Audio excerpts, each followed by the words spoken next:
آگے ہیں جی جیلم سے سید سبت حسن، وہ کہتے ہیں جی میاں شہباز شریف نے اعلان کیا ہے کہ اسحاق ڈار کی ٹانگیں کھینچنے والوں کی ہماری پارٹی میں کوئی جگہ نہیں۔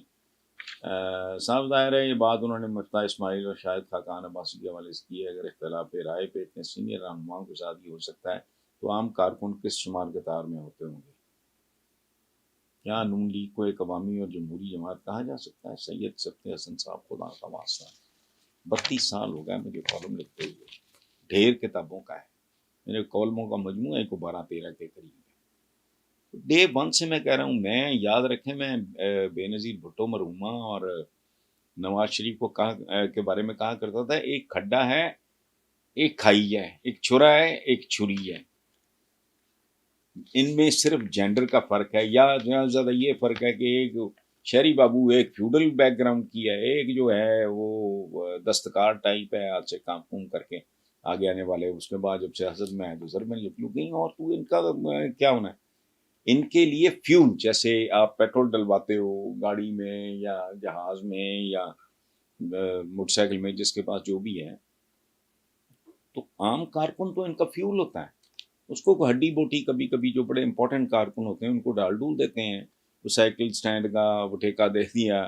وہ کسی بڑے ادارے کی کینٹین کا ٹھیکہ دے دیا، وہ اس طرح کو ان کو oblige وغیرہ کر دیتے ہیں، باقی تو اصل کھابے دونوں نے کھانے ہوتے ہیں۔ اس لیے یہ تو سوچنا بھی نہیں چاہیے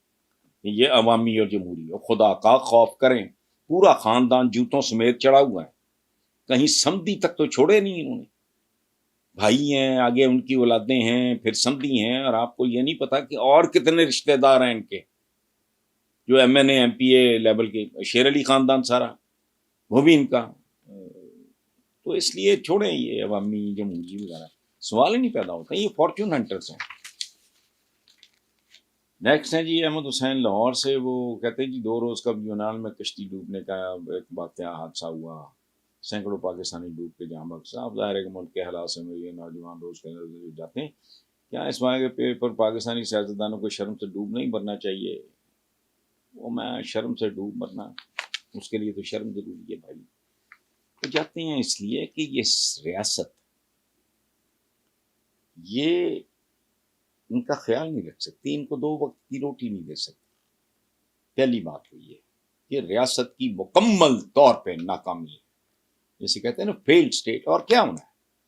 ایک ریاست اپنے بچوں کو، اپنے شہریوں کو، شہری ہیں نہیں یہ رعایا ہے،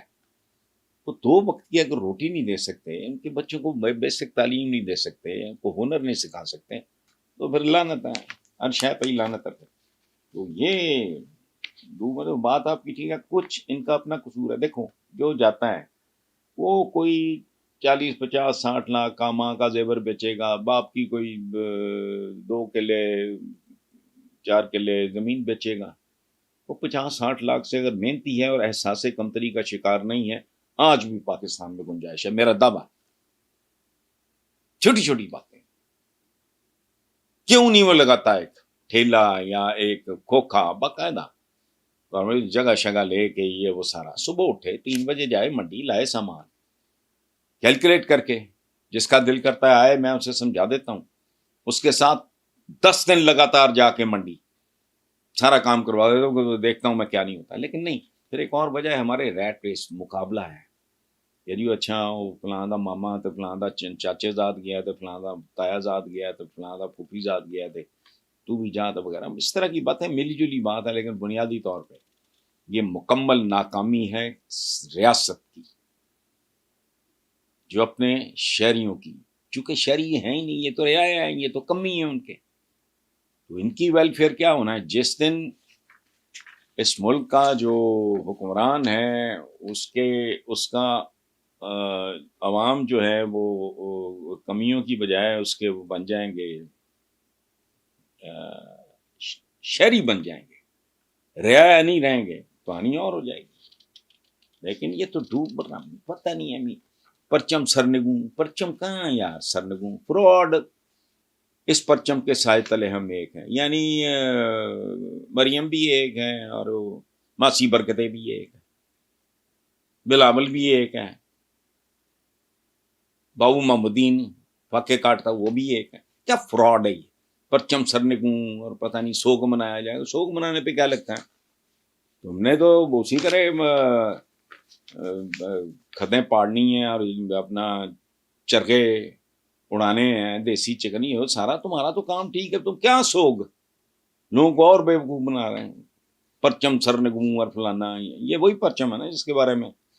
اس پرچم کے سائے تلے ہم ایک ہیں اور ایک ہیں.